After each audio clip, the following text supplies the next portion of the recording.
Hey listeners, Jeff Emig here. It's great to have a sponsor that is so passionate about riding and racing like we are.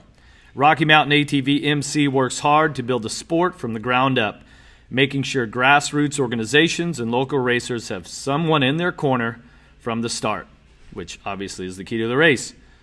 From local events to amateur races like Loretta Lynn's and the Ricky Carmichael Amateur Supercross in Daytona, all the way to Supercross, Rocky Mountain ATV MC supports riding and racing in all forms. He said, if you can't win, wreck someone who can. Exactly. And I knew I wasn't winning that. Why do people not get out of the fast lane? Every time I see that picture of you riding around with that big-ass fro you're wearing, I still get pissed. It was that night I said preparate, but I didn't say what I wasn't supposed to say, and that's A1. Hey everybody, welcome to Real Talk 447. I am Jeff Emig, and I'm coming to you from the Fox Racing Studios in Irvine, California at Fox Racing headquarters. And as you can see, Ricky Carmichael is in Tallahassee, Florida. How's it going, Ricky? Hey, good, buddy. Actually, I'm a day behind than what I normally am. I had to go to Salt Lake City Sunday night. Ralph and I did to do a little TV and radio promo stuff, building up the Supercross race at Rice Eccles for the finals this year. It's an exciting time for Salt Lake. I think it's exciting for even for the industry to go somewhere different. You know, it's been in Vegas for the last 23 years. So we were there doing that. Has it been that long? 23 years. Yeah, 23. Holy shit. Yeah, so so we did that, and just I put myself behind, and so just trying to play catch up, man. But I'm glad to be here with you. We got a great show. You're going to bring that intensity like last week. Did you watch a little Undisputed to get fired up? No, I didn't. But we may both be a little behind the eight ball here today. A friend of mine told me about this series on HBO called The Outsider. It's Stephen King wrote the novel or whatever it's from, and Jason Bateman stars in it and directs it. Dude, I got caught watching 3 episodes last night as I went to bed. It was 2:32 or something when I finally shut it off. Yeah, that happened to me. Funny story, Fro, with Homeland. I think I told you about it. So my girlfriend's like, you got to watch Homeland. This was a couple years ago. Mm-hmm. And she'd wake up at 2:30 and I'd just be glued to the TV. She's like, what are you doing? I'm like, dude, I am like the cliffhangers at the end of each episode. Yeah. Right. So I'm stoked. I thought I'm excited to I think it started last night. So what's that again? I'm gonna have to catch up with that. Which one? Homeland. It's on Showtime. Dude, you get started again, new season. These series. So I don't usually watch that type of TV, and it's so good. And there's so many weird things that are starting to happen. So, needless to say, I had to count What's it based on? My old buddy Rhino here. I got a couple of Rhino Power motivations that I timed out properly for the beginning of the show. So hopefully they're going to be kicking in soon. Yes, I love it. Oh no, Outsider's cool, it's a murder thing. I don't ever watch that, but dude, I got caught big time.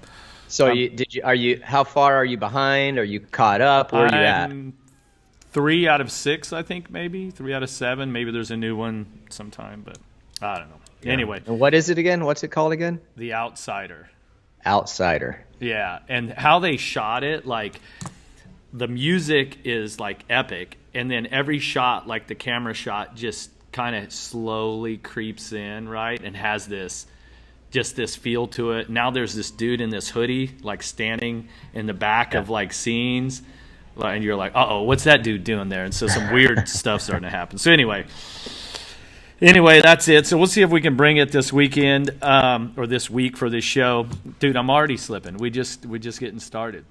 Well, I was going through our tweets on Talk 447, and the one dude says beer is the best wine when we were asking for wine recommendations. So yeah.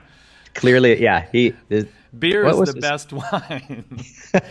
Hey, we got tons of great deals. I screen grabbed them, so I'm going to go on Wine Spectator or something, Wine Library, and check it out and see which ones have the best recommendations, best ratings, I guess. So, hey, I also wanted to send our best wishes out to our buddy Jimmy Button. Of course, anybody that's been around Supercross, motocross for the last 30 years, you know about Jimmy. He was actually heading into Petco Park the other night walking, and it was cold, so he had his hands in his pockets, and he tripped and fell and never got his hands out, and just whacked his head, cut his forehead open. So pretty gnarly pic that he put on his Instagram. So if you get a chance, go on his Instagram and wish him well and check in on him. Yeah, absolutely. Hang in there, JB. Hey, speaking of San Diego, the racing was, I thought personally, the racing was pretty kick-ass. Yeah, it was a fantastic night. The heat races went really well, and I'm like, oh man, I hope it's a prelude to the main event, what we're seeing here. And I hope that the main events weren't a dud, and they most certainly weren't. And I mean, so many things are changing in that 450 class. It's absolutely nuts. I mean, Cooper Webb has definitely inserted himself as a real player. I had deep concerns last week, midway through the race at Oakland, but my concerns are slowly. I shouldn't say slowly. They're gone away. Yeah. He's right in there. He's right in there for the. Defending this title, and these guys better do everything they can to stop him. I can't wait to hear what you have to say about everybody in the 450 field. Incredible race by Adam Cianciarulo. I mean, dude was pressured basically the whole moto. So great job to AC. 250s, man, what can we say? I'm going to keep it short. I can't wait to hear what you have to say, but dude, that riding was good. The battles were great. Ferrandis didn't go out of his way to do anything that he shouldn't have. It was getting down to the end. It was for the win. Points are on the line. He had plenty of opportunities to punt the dude off the track. He didn't do it, and it's hard racing. I would expect Austin Forkner to do the exact same thing and race Dylan the same way. So a lot of fun. The fans should be amped on it. I certainly am. It's going to be fun going to Tampa this weekend and racing and seeing the 250 East guys. So, yeah, great stuff, man. I agree. The intensity in both main events, the intensity for the lead. I was just thinking to myself, if people knew, non-racers, fans, even the industry people that, have been around, unless you've been on the bike and been in that situation, you just don't know. But the intensity and like the strength and how physical it was and the concentration and that the leaders were riding at that pace and they literally were making no mistakes. I mean, I was blown away. I was just supremely impressed. So we'll get into that a little bit later on when we get to some of our other storylines. But hey, one thing that happened this weekend that was talked about on the Steve Mathis show, and he does that with Jason Wygant and Jason Thomas, is a friend of mine sent me this. They said, hey, did you hear what they were saying about Josh Hansen riding press day? Yeah. I didn't know that Josh was riding. I didn't. I caught a clip of it or something on Twitter. I didn't read everything about it, but what happened? Yeah. So people were asking me, they're like, hey, is Hansen racing? Because he rode press day at Anaheim 1 also. Uh-huh. And I said, I don't know. I assumed so. But what it was is he basically was doing a photo shoot for Shift MX. And so they got permission from Feld both times to let Josh Hansen ride press day. And Mathis and Wygant were basically like, hey, he doesn't even have a license. He's out there riding with these racers that have a job to do. They're racing a series, and Hansen is just out there doing a photo shoot for Shift MX, right? In this new gear that we have. I'll get into it in a second. But what I appreciated is Jason Thomas, who obviously is a fly racing guy. They sponsor this series. It's the competition. Jason Thomas was like, hey, you guys, that's a press day. That's not an AMA sanctioned event. It's Feld's event. They can do whatever they want with it. And if, let's say that you and I were going to ride opening ceremonies, which I ain't going out on a Supercross track ever again. My time's done. But if I needed to go get track time or let's say you were going to do opening ceremonies and you wanted to ride, you would go out there and ride, right? Certainly. Yeah. Certainly. And I think the difference is when I kind of listened to what Mathis and Weege were getting at is like the danger factor of having somebody that's not in the championship points out there. But what I don't think was being looked at is his qualifications for it. Yes, he's won some 125 main events back in the days, but if you've seen the guy ride Supercross, right, he rides amazing still. Oh, he's so fun to watch. Yeah, and he's amazing. So basically, I thought it was great that Shift MX and Feld put this together and allowed him to go do that because, it was a photo shoot and a marketing opportunity for this new gear set that we have. And this is this very first, let me tell you about this thing. It's called the Athlete Exclusive. I mean, exclusive. We've done limited editions before. Dude, this is next level. Yeah, this is. Okay. This is. So basically, once we got the photos and everything out, you had to go on to Instagram.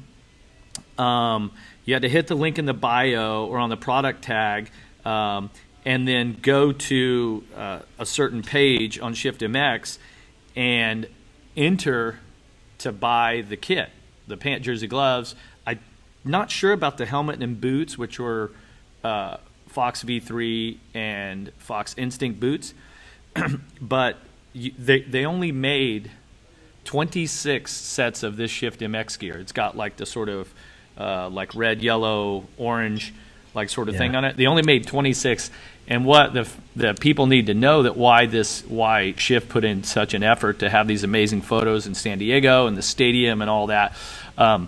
All of this gear is handmade. We make it here in the sew shop. It's not made in Asia.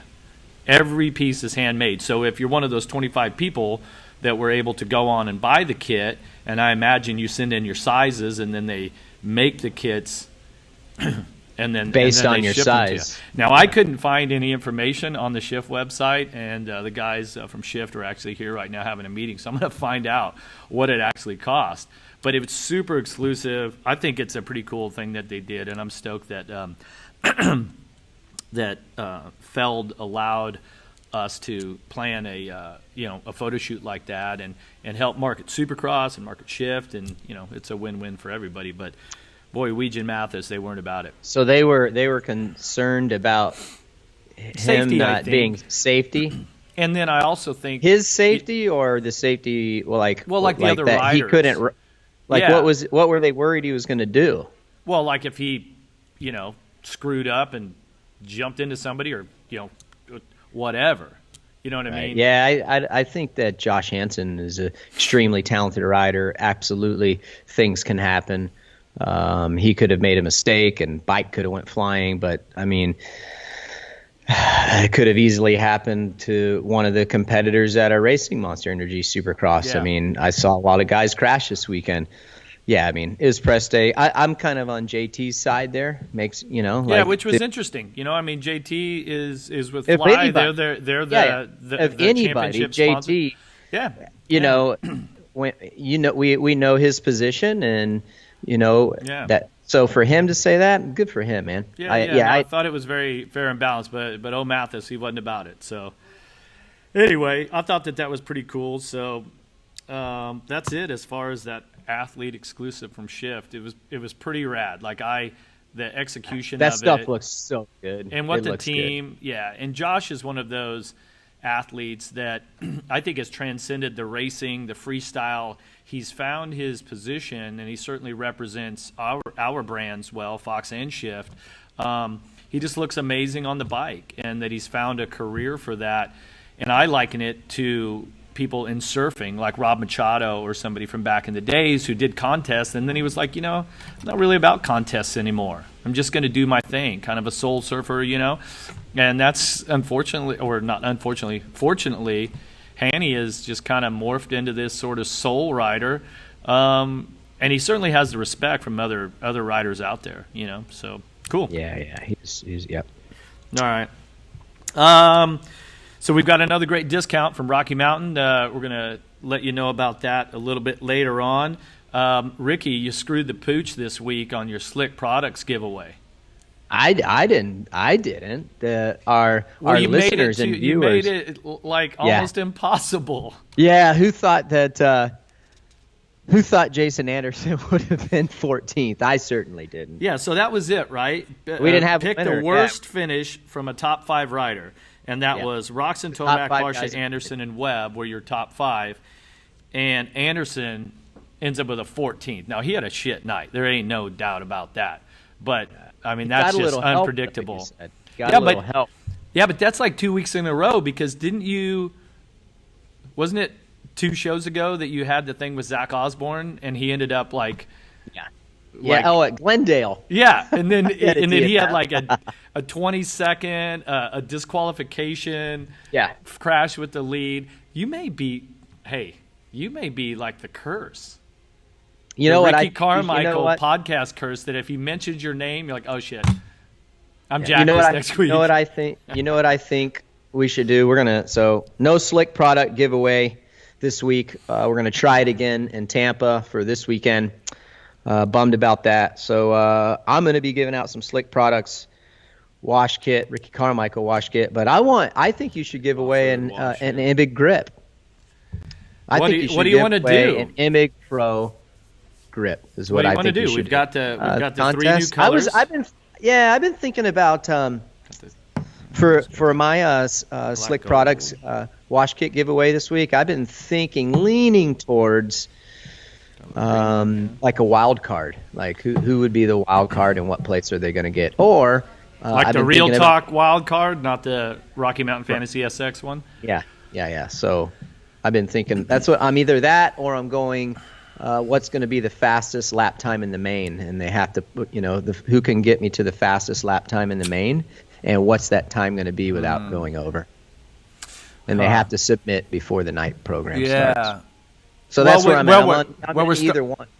Well, we're starting the 250 East also. You want to do something directed towards those boys? Oh yeah, let's actually. Young men, I should say. Yeah. All right, well, think about it. Unless you've got it on the top of your head, think about it. And then as we get through, because we're going to talk about those riders coming up. You already got it? I got it. Oh, you're fired up. Okay. Top 3 for the 250 class. Podium. 1, 2, 3. First person that can get it to us. Oh, so the first one that we receive that ends up the earliest post or tag or whatever. Yeah. Do you want him to hit you up on Instagram? Yeah, hit me up on Instagram. Hit you up on Instagram. Some of our listeners and viewers don't have Twitter, so if you don't, just DM us on our personal Instagrams. You guys know what our personal Instagrams are, so hit us up. All right, top 3 in the 250 East. We're going to talk about. What about you? What are you going to do? What's yours? I don't know. I got to think about it. I got to put some thought in it. Let these Rhino Power motivations kick in. Dude, I want to hear it. So you were amped last week. Let's talk about it a little bit before we get to the SX research department. You were amped last week. Tell me what your thoughts are. Like on Cooper Webb. He had bad luck in the heat race. What are your thoughts? How do you feel he rebounded? There's some debacle about the start. How did he get that starting position, having the 15th or 16th pick? Well, some people say there's conspiracy there. They were planning on going to the outside because they just had assumed all the inside gates were going to be chose, and so they were going for the Hail Mary and get a good jump out of the gate and sweep around these guys on the outside. You know how hard that would have been. Well, Baggett did that, actually. Yeah. And inside gate, the 7th one from the inside happened to be available. Nobody took it. No one took it. I mean, it wasn't like one of those deals where where we had somebody back out of the gate, right? No. And the crazy thing, Daniel Blair said that, dude, nothing was wrong with the gate. It wasn't like the rut on the other side of the gate was messed up. So, was it an oversight? I'm not sure. Either way, tell me, dude, I want to hear it. Did these guys miss an opportunity? And did he take advantage of an opportunity? Frickin' hit it with us, brother. Well, with having the awareness. I mean, if he was 15th gate pick, you know that you're heading to the outside, and that the team and the awareness and the communication, hey, nobody picked that gate, it's still open, and then whoever's in front of him keep going wide. So for him to jump in there, I wouldn't say that it was luck. I would say that they were aware, and they were, as a team, that they're focused on what's going on, and their awareness was really high. When the gate dropped, it was pretty obvious that Webb is now into a place where his confidence is high and his determination and drive is like firing on all cylinders. Having a bad heat race, I was kind of worried about that, because in my RMfantasySX picks, I had him as the winner. So I'm like, oh shit, here we go. Knight's not starting out as it should. He's been hot and cold the whole season. But man, when that main event came around, Cianciarulo was ready to go to the lead, because Plessinger got the whole shot, essentially him and Baggett, and by the third turn, Webb is Cooper in the Webb lead. was He in the did lead. not wait. He did not wait.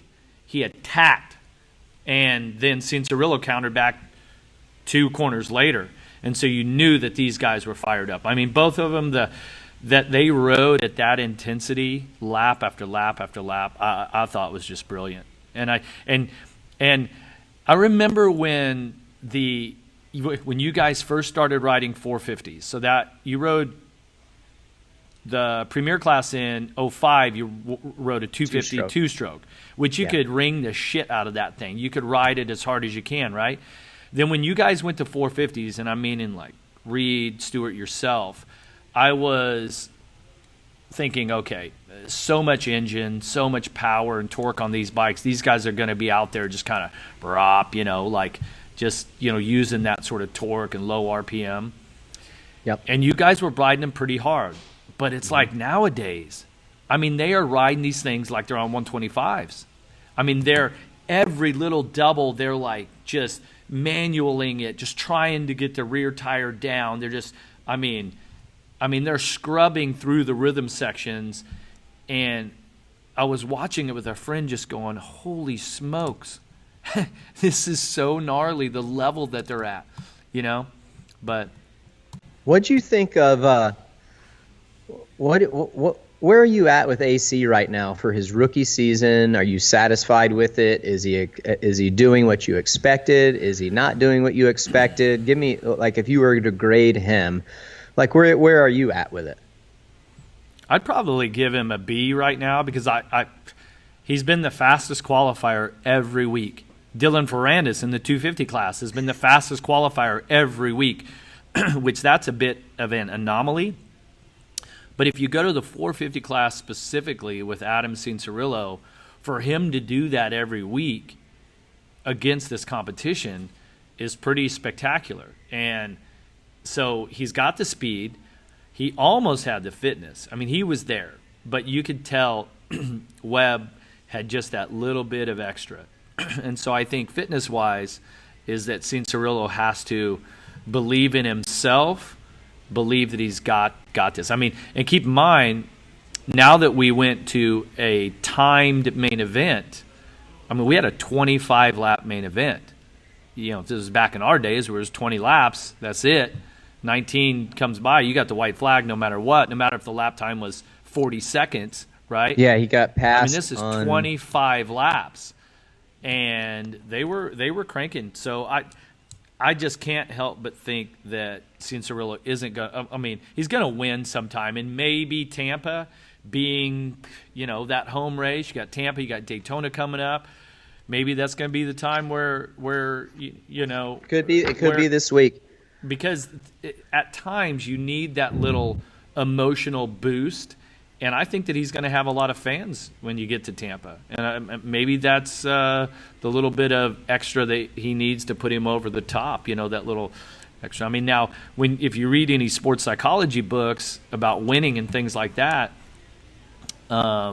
it's hard to have consistent, be consistently great if you're constantly relying on emotion, right? You have to do it on your work ethic and skill and all that. But every now and then, you know how it is, every now and then there's just kind of that race that has that emotional attachment to it where you just feel like, uh-oh, I can do no wrong. And he needs to have that. I mean, here in, yeah, like you said, he's been fastest every single week in time qualifying practice. He got the heat race win. And you know, when you're that fast, you're running up front like that all the time, or a lot of times like he has been, especially of late, the win is going to come. So I think a B is great. I think the only thing that could put him to an A at this point would be a win. If he gets a win, then grading him, he's got an A. What has been impressive to me is how he responded from his wreck in Glendale, getting a 4th at Oakland, and then coming out this weekend, and he's even better than he was in Oakland. That's pretty sporty, man. It is. It's really hard to do that. I can't express, and Jeff, you and I have talked about it countless hours. It is so hard to do that at the premier level, at Supercross, when you're in a rut like that and to come out of it. I mean, let's look at Zach Osborne, for example. Yeah, what Adam can't do is he can't set himself back by having a crash, getting banged up. He has to ride every race. He is at such a high level. He's right there. He wants to win, but he also needs to be super conscious of riding within his ability. And if it's, how many laps did he lead last week? You got the lap charts with you? Yeah. He led, let's see here. He led 20 laps. I mean, Cooper passed him on the 21st lap. Cooper led 5 laps. I mean, both of us have been guilty of trying to get too much before we're quite there. And if he's only good for 20 laps, then the goal needs to be lead 21 next week. Well, but I got to, but Jeff, he was in the hardest position when you're being chased. It's so hard. I mean, I would love to have seen role reverse. What would have happened? Can you explain? I mean, I've tried to do it when I was on the broadcast, but when you're out front and you're feeling strong, right? And then the guy catches you and the crowd's getting into it. And even if they're wanting you to win, the crowd's kind of back and forth. But that feeling that you get inside, when you get a weak stomach? Mm-hmm.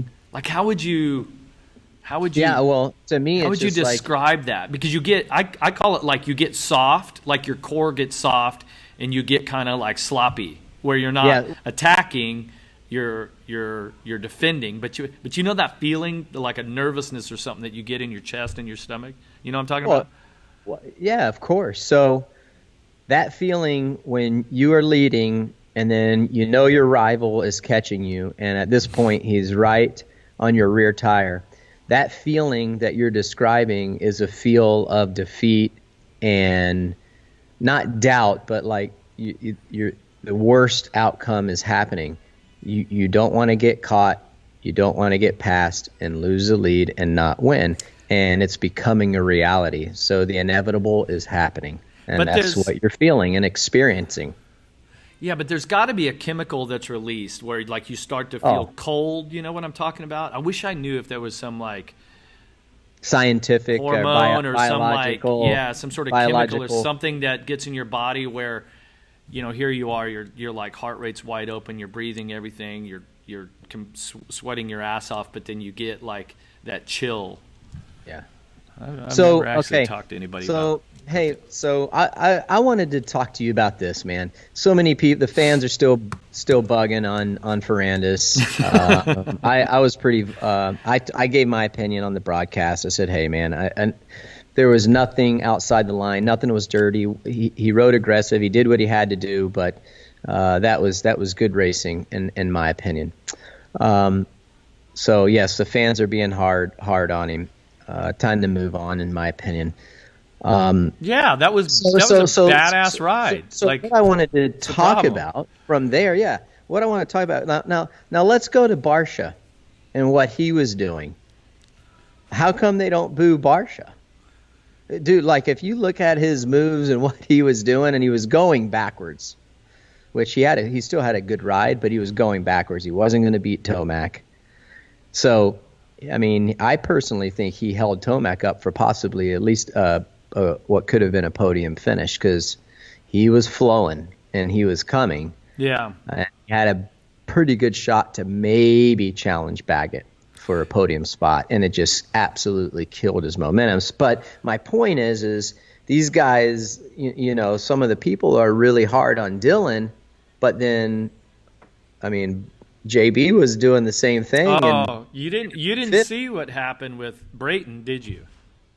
Oh, no. There's two JBs in this No, scenario. sorry, I was talking about Barsha. I didn't even go. Yeah, so we'll take a look at the highlights here, and then we'll get right back to you. Round 6 for Monster Energy Supercross got underway in spectacular fashion with opening ceremonies in San Diego, and the great two-time champion Chad Reed making his final appearance in the city of San Diego, where he won 6 times in his career, more than any other rider in the history of the sport. Reed would make the main event, but it would be Blake Baggett who got the whole shot. Yeah, look at him going. Great to see that number 4 up there. You know how special that number is to me, but it didn't take long for these two guys to get right after it. And that was a quick pass by Cooper Webb to get in the lead, but number 9 of Adam Cianciarillo wasn't messing around. He counterattacks, make a pass right by Cooper Webb, just uses him up, takes the line away, and would lead for a long time. A lot of people thought this story tonight would be about Roczen and Tomac. Instead, it would be about these two rivals, their rivalry going all the way back to their amateur days, and who would come out with the number 1 spot at the end. Well, just really good racing, but this was the battle of the night right here, Ralph. Guys going back and forth, and I really think that this hurt Eli Tomac's chance of possibly making a run. Justin Barcia just making it really hard for Eli Tomac to get by, because you got to think of it from Barcia's perspective. He's still in this championship hunt. He came right back at him right there, and those two would have a little discussion about that after the race. Yeah, I don't think that Tomac condones that kind of riding, but you got to come to expect that from Justin Barcia. You got to know who you're racing. And you got to expect this from Cooper Webb, an attack to the inside. Adam survived that one and then takes him wide. Yeah, this is kind of getting later on into the race, and I'm going to say it again. Adam Cianciarillo, just a perfect ride. This is the next lap. Starting to set him up here, and he does. Adam goes to the inside, and it allows Cooper to get a better drive, and he shuts the door, and the rest is history. But Adam did a great job withstanding that pressure from the defending champion, Cooper Webb, all night. Cooper's going to ride a little defensive going into that corner. And then Cooper Webb, the reigning champ, takes his first win of 2020. Puts himself 3rd in the championship. He congratulates his old friend and rival, Adam Cianciarillo. Baggett would finish 3rd on the number 4. And this series moves on to Florida with Cooper Webb 3rd in the championship.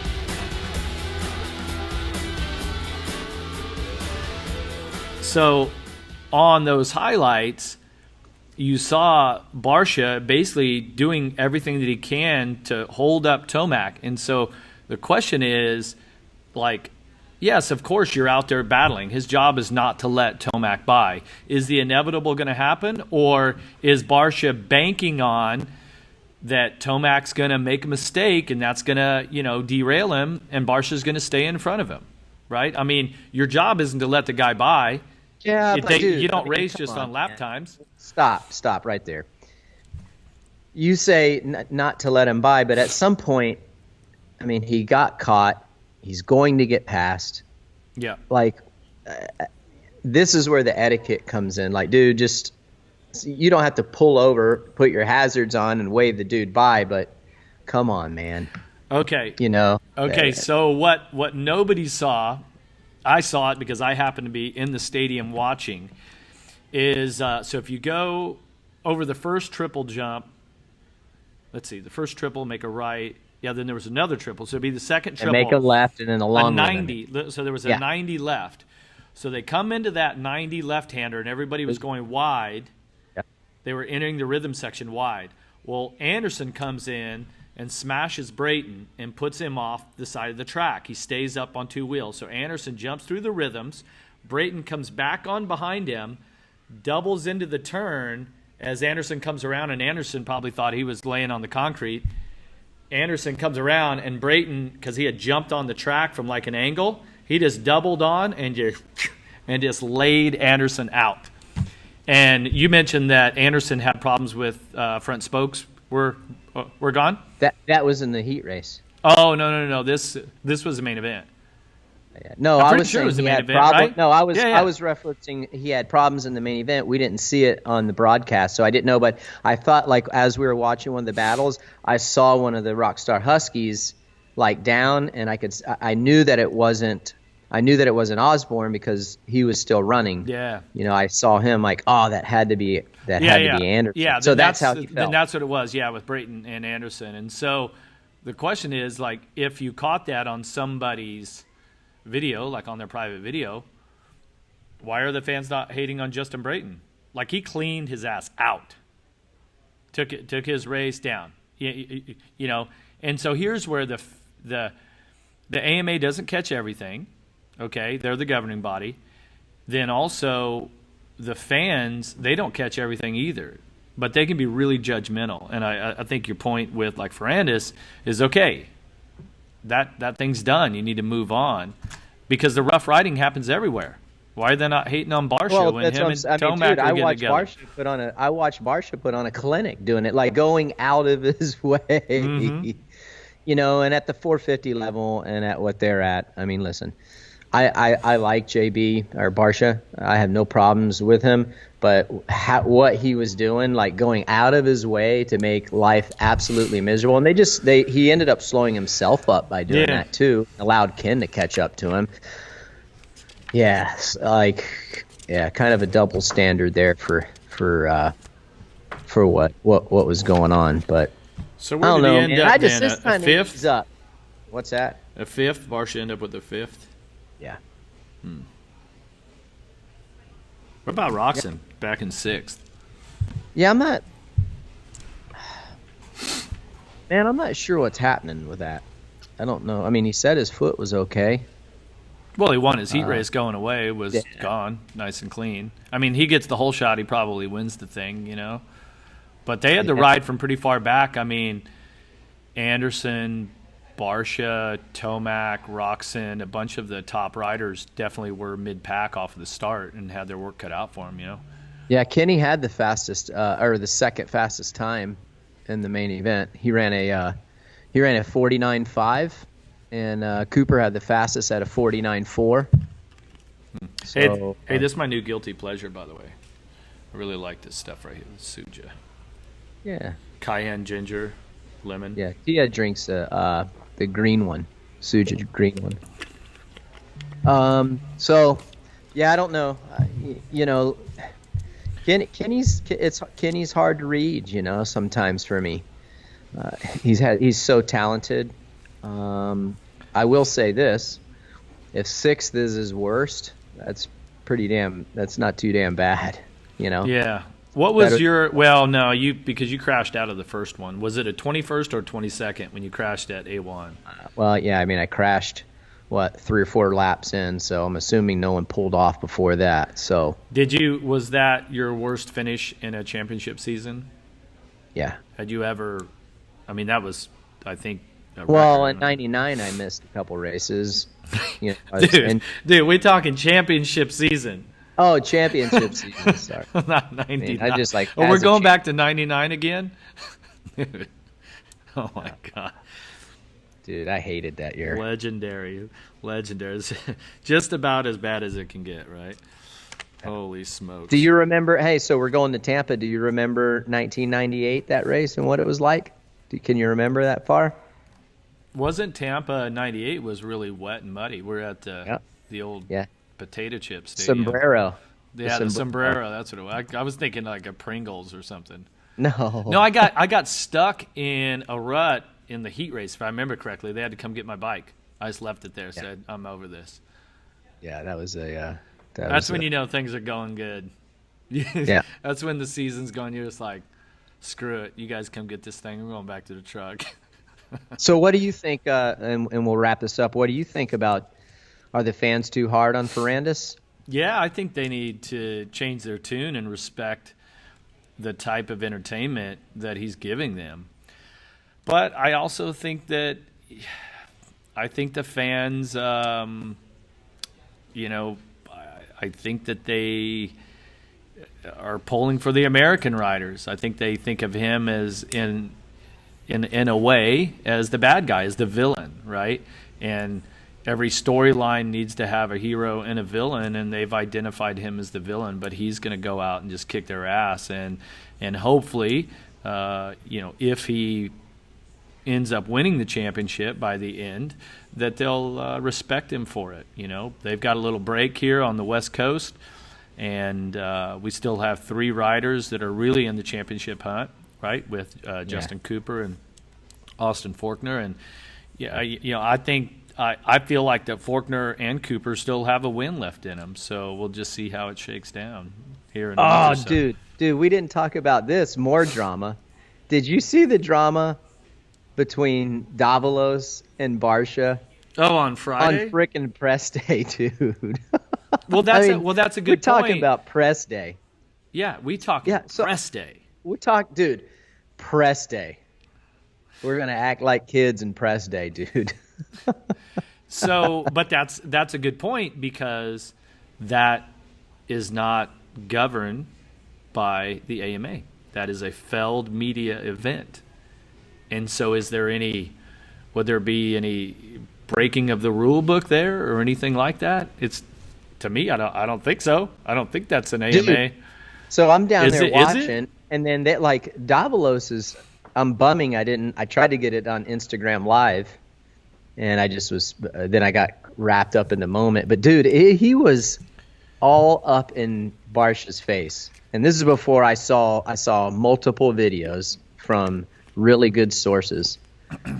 And dude, just telling the guy, let's go. He wanted to fight the dude right then and there. Oh yeah, that was the deal. Well, but they awesome. Used to be buddies when they were training at MTV. They grew up at him. Yeah, they grew up at MTV. Tight. Yeah, it's funny. I'm like, dude, this is great. Get your popcorn out, man. Yeah. I mean, what do you think of that? I mean, I don't know what the whole backstory is. I mean, I do have my story from '98 where we're out at Glen Helen, middle of summer. Ryan Hughes and I are teammates, and we're still good friends to this day. Yeah, tell this story. A lot of people, you guys. So I had found my groove in the summer of '98, and I started winning some motocross races. Lucas Oil Pro Motocross. And we're out at Glen Helen, Thursday practice day. Tons of pro riders are always out there, type of thing. Well, Rhino and I are together for whatever reason. I pass him, and then he goes to pass me back, and we were riding at a pretty aggressive level, right? But we're teammates, we're friends, we hang out all the time, yada yada. Well, he goes to slip back around me on the outside going into a turn, but I was already committed. So I'm like, oh shit, he's not letting off. So I slide into this berm and just punt him.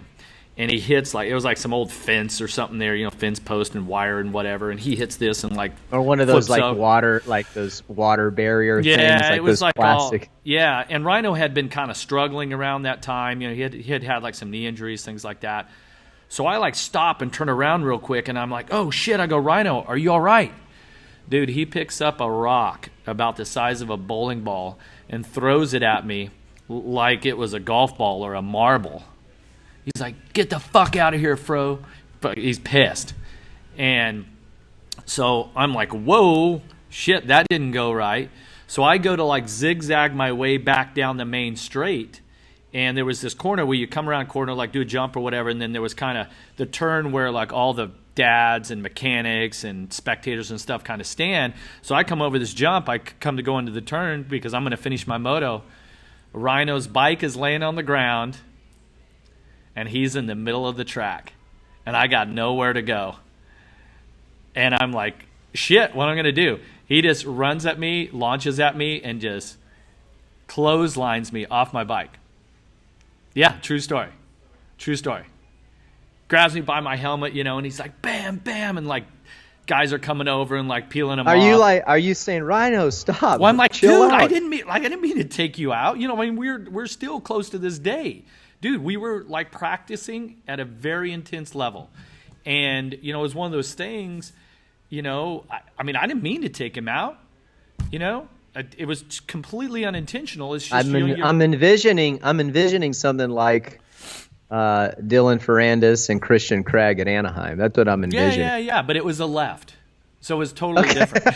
It was totally different. We were going left. Like Rhino was a helicopter. Well, and Rhino's a gnarly dude, and I was like, and I think Billy Phelps was with me at the time, and I'm like, dude, we should probably just load up and get the hell out of here, And so, so Rhino's wife and my girlfriend at the time were friends, and so that night, it was like, whoa, that was super jacked up, like.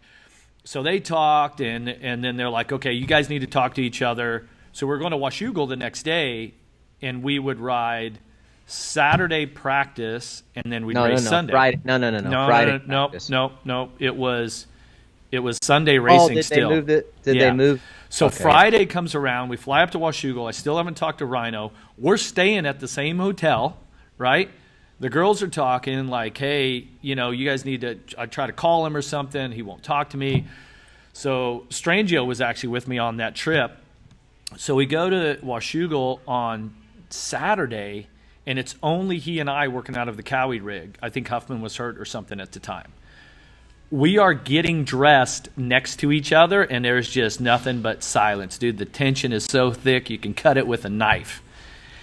We go out. I'm just a basket case. I can barely ride the bike. Like, I'm just, Ron Wood was working on Rhino's bikes, and Jeremy Albrecht working on mine. The whole team was like, like it was serious shit.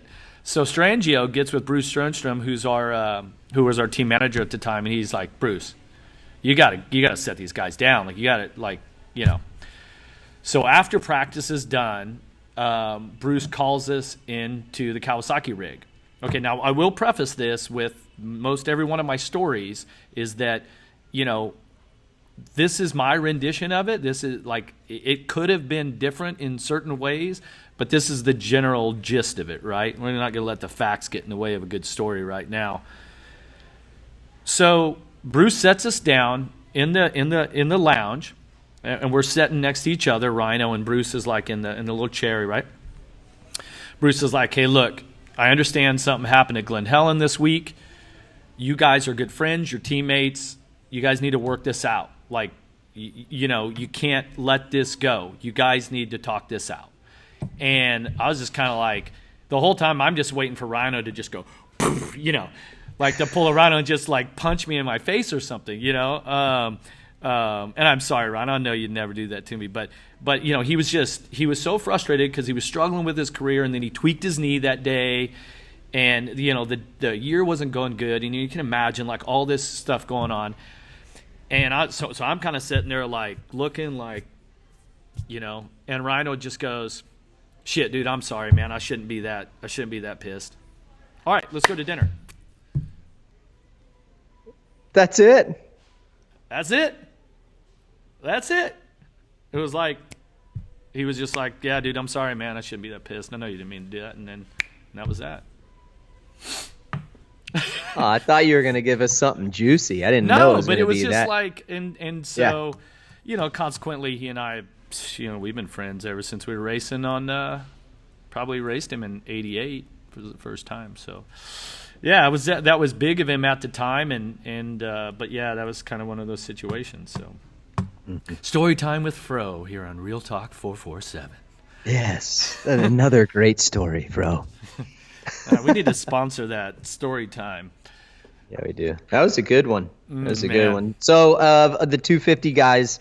250 East, you mean? Yeah, 250 East this weekend coming up. Who do you give the nod to, my man?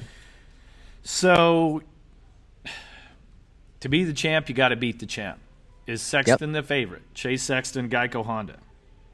Is he the favorite going in, you think? I mean, yes. So my position. You always give the defending champ has earned that right to be the guy, the chosen one. But let me tell you something, dude. I had a chance to talk to Jeremy Martin, and that guy is pissed. He is racing with a chip on his shoulder. He, in my mind, what I felt, he hasn't gotten over what happened to him at Muddy Creek. with Justin Cooper, I believe that was with it. Was it with Cooper that he collided with and had that horrible back injury? He's been basically sidelined since then. So, yeah, I said, "Are you pissed?" He's like, "Oh yeah, dude." He says, "I'm really pissed." He says, "If it wasn't for that, I'd be on Factory HRC, teammates with Ken Roxon." Huh. So, well, he is. I feel like if he starts out well, look out. Yeah, but he's for some reason his 250 Supercross career has been really up and down. Remember those first couple years where he failed to make the main event at times? Yeah, when he was on the Star Bike. Yeah, so he has to get over that mental side of things, because we know the damage he can do to the competition when it comes to pro motocross, right? But he's a veteran now, and I like that if he's that motivated, I like to hear it. Sexton, have you heard anything? I mean, remember he broke his collarbone riding his mountain bike, or slipped in the shower or whatever. I think McElrath's going to be good, dude. Yeah. I think McElrath, that Monster Energy Star Yamaha those bikes are good, dude. Well, when I was first got hooked up with Justin Cooper and we were talking about putting him on the Emig Pro grip and all that, I went out to Milestone, rest in peace, and McElrath was out there, and I asked him, I said, "Hey, how's it been riding the Yamaha?" And he said, "Well, problem was I was struggling." So he rode the Troy Lee KTM in the previous years, and he just got into a place where he just wasn't jiving with the KTM. And he says, so then I jump on the Yamaha, and it had the characteristics that I was wanting. This bike had it. He goes, so straight away, I've just been good, right? Yeah. And that was, dude, that had to be 2 months ago now. And he was ripping laps like crazy. Yeah, Jordan Smith said the same thing. He just wasn't feeling it on the KTM, Troy Lee KTM, and then he went to Cowie and was like, okay, this is good. And he talked more about the team and the organization of the team, comparing Pro Circuit Monster Energy to Troy Lee Designs KTM. He talked more along that stuff, not so much the bike, but the organization of the team. Because the veterans here, Sexton's your reigning champ, Martin, look out for RJ McElrath, Jordan Smith, RJ Hampshire riding the Rockstar Energy Husqvarna. Did you just say Hampshire? Hampshire. That's so disrespectful. Hampshire. No, Hampshire. I think he might be well. He's under this. He's under the wings at the Baker factory. Some people think that is the magic pill. There are no magic pills, but I think it'll definitely help him. We've got a good group of young or rookies too. I mean, Hunter Lawrence isn't young, but he's a rookie. Joe Schmoda, so they're Geico Honda. Hunter's not racing. Oh, is he still injured? Yeah. Oh, my bad. Scratch. Hunter's not racing. Colt Nichols isn't racing. I heard Pierce Brown might not be racing, but that's just rumor mill.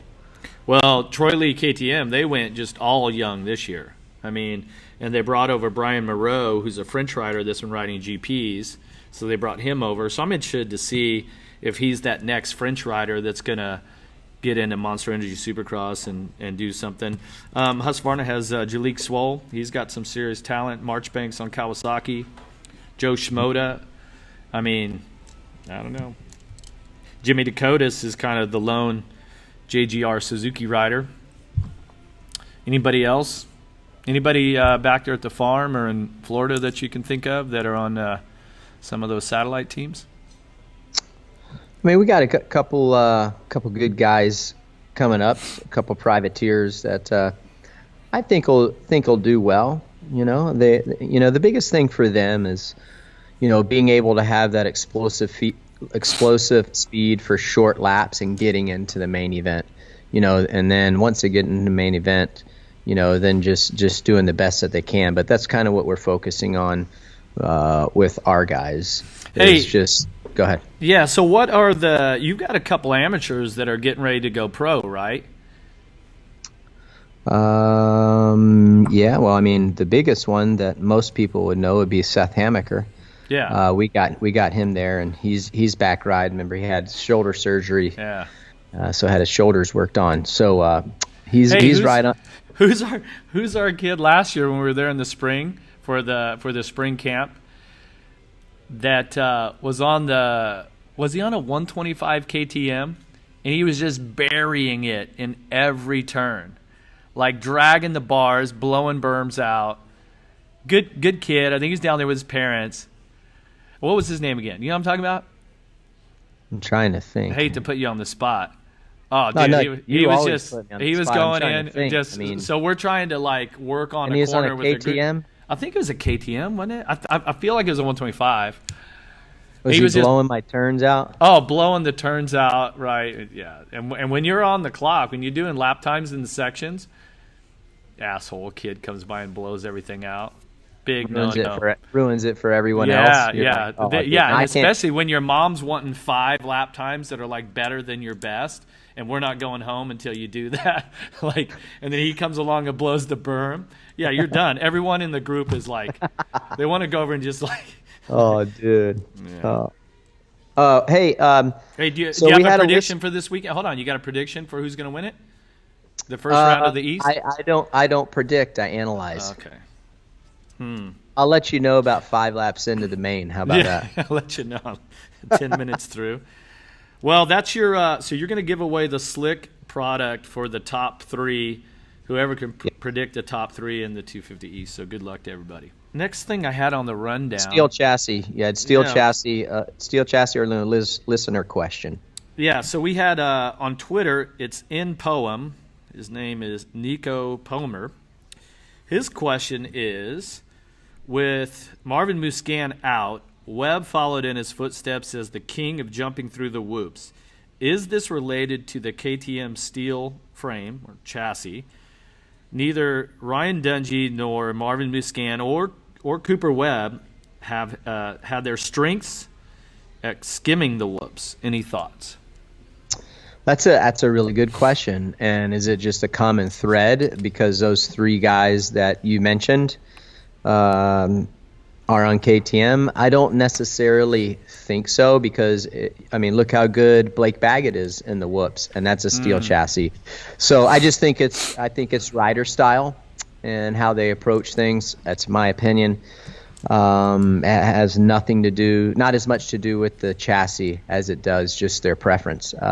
Marvin and Cooper, that's not their strong suit, blitz in the whoops. So the alternate for them is to jump, and quite frankly, it's a little bit, in my opinion, I always thought it was easier jumping through the whoops. You don't have to hold on as tight. You don't hold your breath as much. It's just boom, boom, boom. You're in and you're out. The bike doesn't really go sideways much.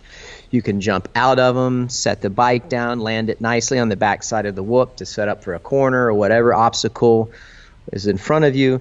So I think it's more towards the rider and not the chassis. But that's a good question. That's a really good question.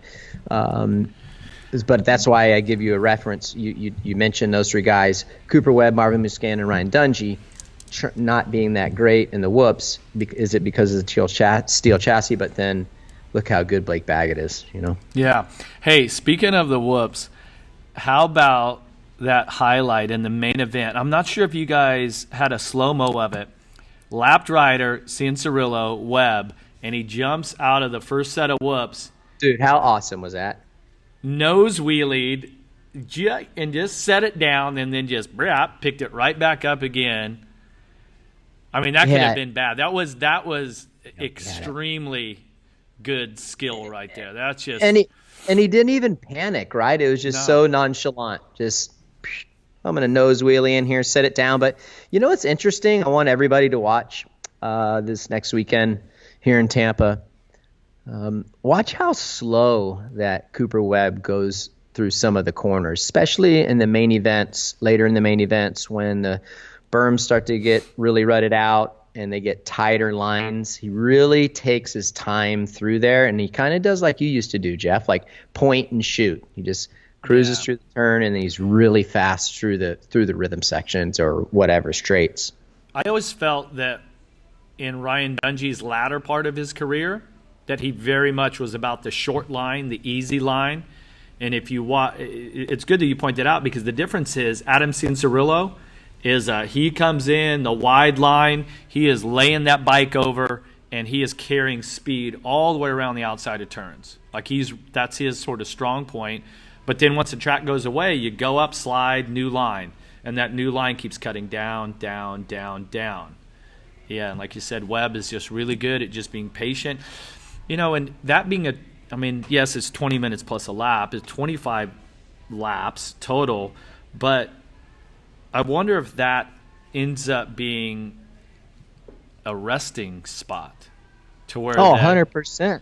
As opposed to trying to go around the outside, like you're hitting the bumps and like having to hold on. And dude, and he just, he checks up early, gets set up, rolls through the center. Takes that one.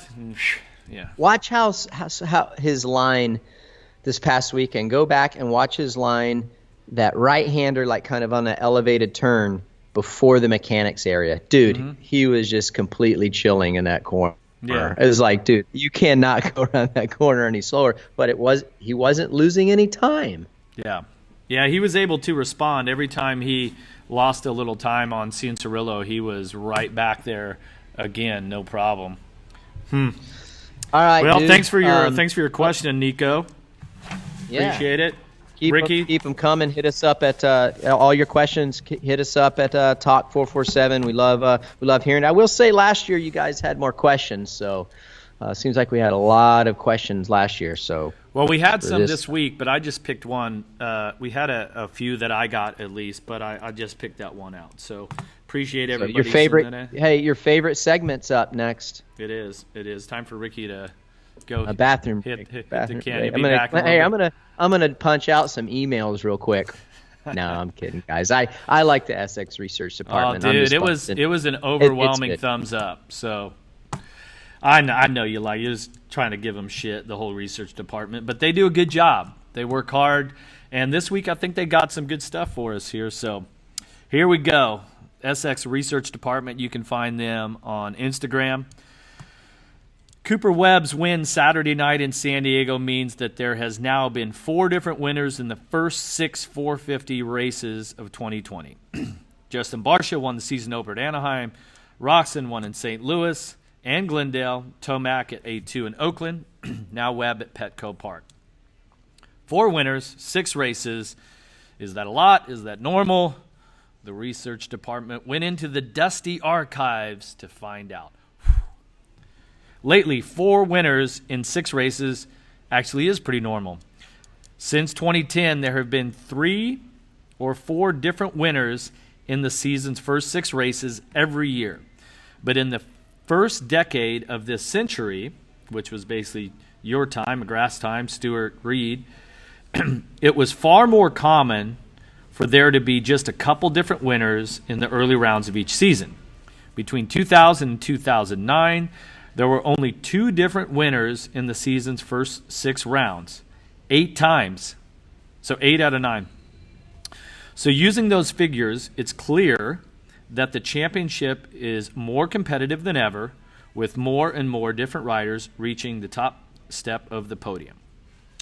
So if we go into the Wayback Machine, we'll find that in 1985, all my heroes. I was 14. These guys are my heroes. There were 5 different winners in the season's first 6 round. That's the most ever. 5 winners out of 6. Ron Lachine, who actually never won the championship, he won twice. Johnny O'Mara, Brock Glover, Mark Barnett, and Bob Hanna all took wins. That season, there were a total of 8 winners, which is also the record for the most different winners in a season. Jeff Ward, Rick Johnson, and David Bailey also won main events before the end of the season. But the thing that's remarkable about 1985 is those 8 different winners came in a season with just 11 rounds. Dude, 8 out of 11. This is the best one we've had in a while. This is a good. That is, Jeff, you and I talked about this. Was it 3 episodes ago, maybe? Let's look at the lineup. Let's look at the pull your sheets out from the 450 main event, and let's go down the list real quick. Okay, I'll wait for you here. Thanks, listeners, for having some patience. All right, I got the 450 points. Maybe our master editor Rick the Dude could put these names on the side. Okay, ready? Cooper Webb. He has won a race. Is Adam Cianciarulo capable of winning a race? Legitimately capable of winning a race? Yes or no? Okay, that's 2. Blake Baggett. Can he do it? Yes, he has before, so yes. Okay, 3. Eli Tomac already won. Justin Barcia already won. Ken Roczen already won. Can Brayton do it? He has before, yeah, certainly. Okay. All right, so now we have 7 people that we know that we just listed right off the top. Well, Jason Anderson. Yeah, well, he's I haven't former gotten that far yet. Sorry, but hey. Okay. Malcolm Stewart. I don't know if he's got the full 20 plus 1. Just say no. So I'm saying no then. Okay. Justin Hill. No. Okay. I mean, maybe like some Triple Crown stuff if everything went right, but probably not.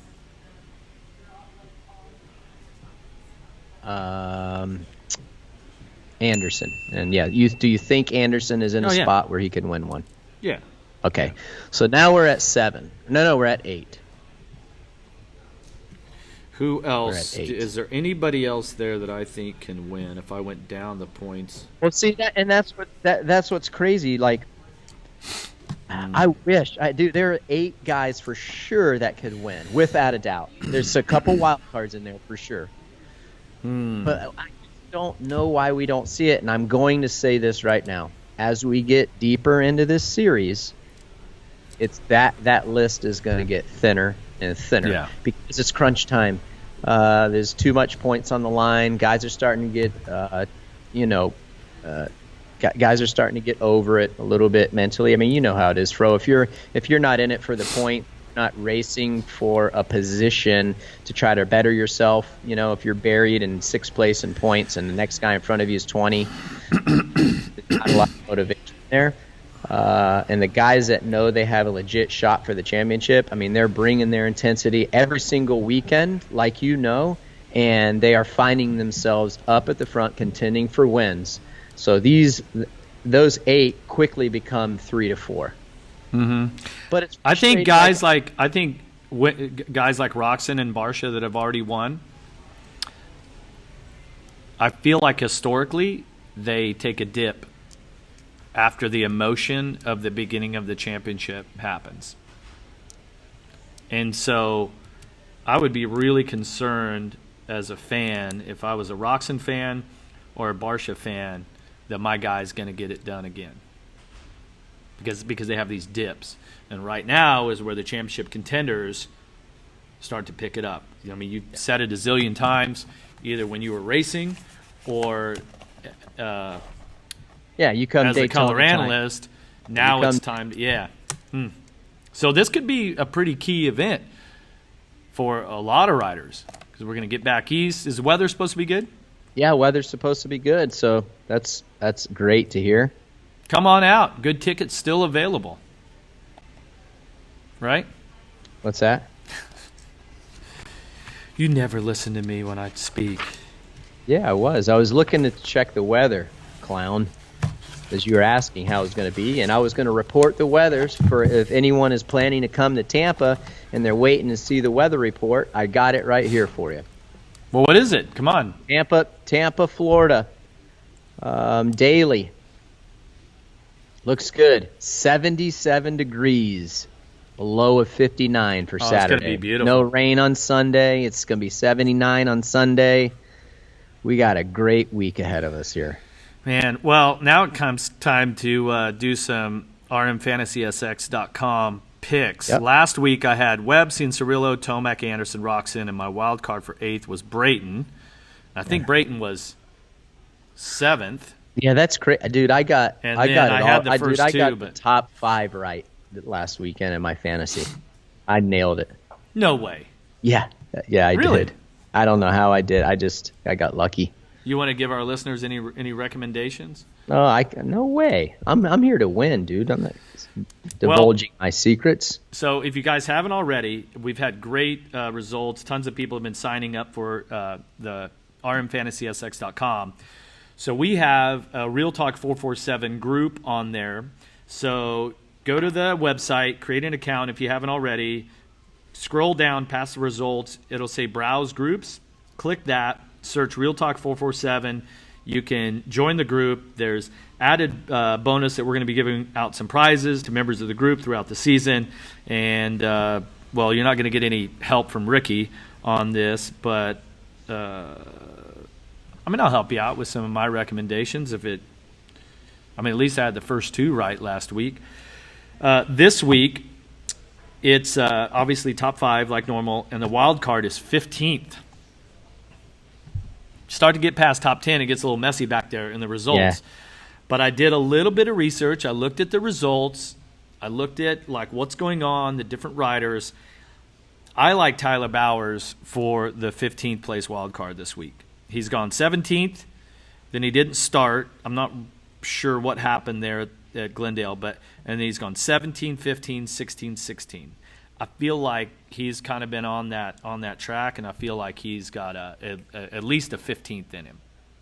So good luck with that. Let me know if you use my recommendation. Give me a screen grab of your picks. Let me know how it goes, and I'll get mine in Saturday also. I'm going to be at home. I'm playing soccer dad this weekend, so we've got Attaboy. State Cup Attaboy. for Jaggers soccer team, yeah. So no help? You don't want to help him with the recommendation at least for the wild card? No. Text Ricky after 5 laps of the main, and he can help you. I'll get to you. Hit me up on Twitter. 5 laps into the main. I'll let you know who your wild card pick should be. Right. You're a jerk, dude. Stop. Well, obviously, Rocky Mountain ATV MC each week they do a promo. So this week we have this pretty cool Rocky Mountain straw hat. Only $7.99 this week. So if you're a parent or trainer or coach and you're out there in the sun at the moto tracks, you know how valuable these can be. So limit 2 per person. Head on over to RockyMountainATVMC.com. Just look for the straw hat. It's just your cool straw hat with the Rocky Mountain logo on it. Use the offer code 447 straw hat. You can get 2 of them for $7.99 a piece, I believe that is. Perfect for long days at your local track. Normal retail is $15, and as usual, the offer code is good for 48 hours. So thank you, Rocky Mountain, for supplying our listeners with that promo code, and hopefully everybody's running around with this Rocky Mountain straw hat. That's right. And once again, thanks to Slick Products for all your motorcycle washing needs. Best in the business. I was using I was out at the goat farm last week. I went out, had to do a couple things, and dude, the shine's so good. The degreaser works really well. That's the second step. Oh, I think I got that over here too. Yeah. Yeah. That works really well. Get a cleaner and degreaser. Get it up like the linkage area, and like the overflow vent tubes and stuff. Well, you probably with your little hands, you probably find it hard to use chain lube and like spin the rear tire. You probably spray chain lube all over the carburetor. Dude, we've been having a great show, and you just couldn't help yourself, could you? Hey, you want another story? Yeah. So my dad was a fabricator, race car builder, all this. So back in the days, like late 70s, he was buddies with Mark Johnson and a bunch of factory mechanics. Back when the mechanics drove box vans with each rider's bike was in a box van. So each rider had their own van, their own mechanic. So he had to drive the damn thing and stop and work on it. Okay? So back in the days, they always had to have the chassis welded, the pipes welded, brackets, little things like that, because the bikes were pieces of shit. They were always breaking. Well, when they came through the Midwest, they would stop at my dad's race shop, and he would do all the welding, Heliarc, all of this sort of stuff. It's like 1978. I'm getting ready on a Friday night. We're going out to KCIR for Friday night races, and I had my RM50. Think of like a 65 these days, and in rolls the Suzuki box vans, and I I would have been 7 years old, but I knew that one of the guys was not a mechanic, that he was an actual racer. And it was Mark Barnett, right? Multi-time champion, Supercross champion. Well, he hadn't been at the time. And so here I am. I'm like getting my bike ready for the Friday night races. And I'm like, I was so, back then the wheel probably didn't spin very well either. So I would like spin the wheel, grab the chain lube, and try to get chain lube on before the wheel stopped, which was probably like 5 seconds, right? And I'm like spraying chain lube on everything but the chain. And Mark Barnett comes over and says, hey, man, here's what you need to do. You need to grab the chain lube with your left hand and spin the wheel with your right hand. But, of course, I wasn't big enough to really hold it. But I remember it like it was yesterday, Mark going, no, you got to lube it like this and spray it like right there, I used to tell him that every time I'd see him. He'd be like, he's just laughing. But, yeah, it was rad, man. Just a little guy, little 7, 8-year-old, what I was, and hear the legend of Mark Barnett's teaching me how to lube my chain. So, hey, that's cool. When I come to Tally, if you need some help, when I come to Tally, I'll work with you on spraying your chain lube. No, that then you'd be surprised at how mechanically inclined I am, dude. I would be surprised. Even you saying one that, thing, one thing, I'm a little bit. You talk about you helping me lube the chain. Are you going to be able to see the actual chain by the time you get here for the prep camp? Are you, because so everybody got to hang out a lot in San Diego with Jeff this weekend, and 10 minutes wouldn't go by that I didn't have to hear about, dude, my vision's going so bad. Seriously, dude, it's getting worse. Like, is it getting worse by the week, would you say? It is. And like when we went to STK Friday night, right? So show up, the bartender gives me a free Jameson, right? And a little bit of low light. Like if I have a sip of wine or Jameson or beer or something, it was like it goes. And then a little bit of low light. I mean, I'm sitting there with my glasses. I'm trying to like read the menu. I got Ralph next to me. He's got his glasses on. You guys are laughing at us. Got the phone out. We're doing this number with the light. Like, yeah, it's getting rough, longer dude. Arms. Hey, it is, isn't it? Getting old's a bitch, man. What can I say? I hear you. Well, my eye doctor says I'm fine, like past my arm's length. So I don't know if I can use an excuse, if anything, actually on the track. But hey, is that big ass double still at the farm that I jacked myself up on? Yeah, it's there. It's calling your name, dude. Hey, so I think I'm going to ship out my Husky 150, so I have a proper bike, or should I just have a 350 with electric start? Oh, electric start, because at the camps you're cranking up and you're cranking up and stopping the bike a lot multi-times. So I need to have an FC 350 sent out. That'd be nice. Yeah, you ain't gonna, dude. We're like 4 weeks away, so you guys, the spots are filling up. Make sure you go check it out, huh? I said it only takes a week to ship the bike, so I'll have it sent out. Okay. Yeah, all it's right. So much better. I mean, I want to ride. I've been getting in shape and all that. So, where can listeners go if they're down in the Florida area the week before Daytona Supercross? We're going to have a spring camp. Yeah. Go check out rickycarmichael.com, my website. Everything will be, all the info you need will be on there. It's a super fun time. We're going to be riding to your Tuesday, Wednesday, Thursday is the coaching by myself and Jeff, and it's just a lot of fun. It is really a good time. It's more about an experience and real super in depth and just a lot of fun. I think you'll find it. We gonna do the barrel racing again?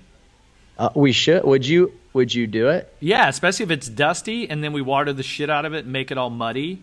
It's super fun. What about if this year we did a figure 8? No, stop it. The barrel racing was fun. Don't even act like it wasn't. Oh, but that was the day that I crashed and I jacked my shoulder up, and I said, okay, I got to do this. When I told you, I said just go brep, brep, brep, brep, rap. That's all you got to do to hit it. Well, evidently my Husky 450 is quite a bit more powerful than that Suzuki you were riding. Because if you guys don't know, if you haven't heard the story, we go back there. I shipped back my bike, super amped to ride. go out, just learning the track. There's this big-ass double. It's like a freestyle jump, essentially. I over-jump this thing all the way to the flats, land, grab a handful, loop out, tear my shoulder up a little bit, bruise my back. Ribs were, That was my fault too, huh? Yeah. You're like, dude, it's kind of deceiving. You got to hit it harder than you think. So I'm like, I came over the single, and dude, once I took off, I'm like, oh shit. It was that point where you're up in the air. I'm at the peak, right, the apex of it, and I'm thinking to myself, what's it gonna be? Broken wrists or broken ankles? Which one? Like I'm jacked. Like this isn't gonna be good. Yeah. Hey, let's give away some Emig Pro grips by ODI. Yeah. So I did the top 3. Why don't you do something in the 250? Why don't you do something? Why don't you do? I'll do lap time. Want to do lap time? Who turns? What will be the fastest lap in the main event? You got to pick the fastest lap in the main event by not going over. And not going over. Okay, I'll do that. Fastest lap in the 250 main, not going over. You have to submit it before the show starts at 7 Eastern. What? Oh, okay, so before heat races even. So okay, so before the broadcast, before heat races, everything. Okay. I mean, it's fair? When you have the qualifying times and all that, it ends up being pretty close. Good. Usually a tad bit quicker in the races, in the heats, yep. And then a tad bit slower by the main. You're giving them some hints. Well, I want to give away grips, dude. I want to give away grips. I want to help these people out. I want it to be a good competition. So, yeah, cool. You got anything else? We're at an hour 18 I'm right excited. I am excited that we're going to Tampa. That's being in my home state. I got a busy week. I am going over to the 500 on Sunday. I'm the honorary official for that race. Oh yeah. So excited about that. We'll be doing a bunch of promo stuff there as well in the morning for the 50th running of the Daytona Supercross. Mm-hmm. So it's an honor to have that, to be able to do that, and looking forward to it. Well, have a good time with that. Like I said, I'm going to be home being soccer dad, but I'll be watching Saturday night. Okay. So, obviously, thanks to all of our listeners around the world, everybody checking us out on podcast, everybody for watching on YouTube. And if you are just listening on your favorite podcast site, you can cruise over to the Fox Racing YouTube channel. Obviously, there's a couple more visual stuff. We've got some extra stuff we're going to add into the show this week. We've got highlights from NBC that we're going to throw into the show if you hadn't seen them. Thanks to Rocky Mountain ATV MC for supporting us, Slick Products, Emig Pro by ODI Grips. Check those out. And, of course, Fox Racing and everything that they do here to support us on the production side. Another good show. I'm glad you were able to pull it together after watching The Outsider. So yeah, 3-4 hours of sleep. Hey, last week in San Diego, we got a chance to catch up with our buddy Andrew Mckeague. He's a big vintage motocross bike guy, so he had some bikes there.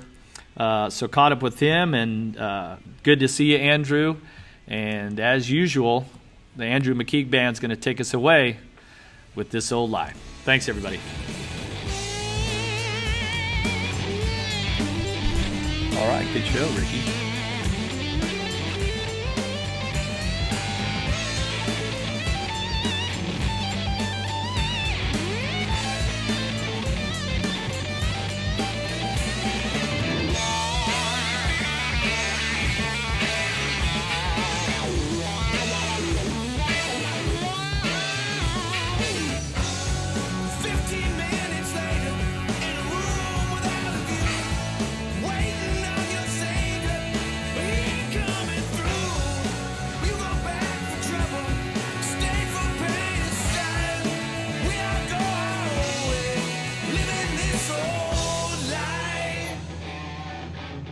Living this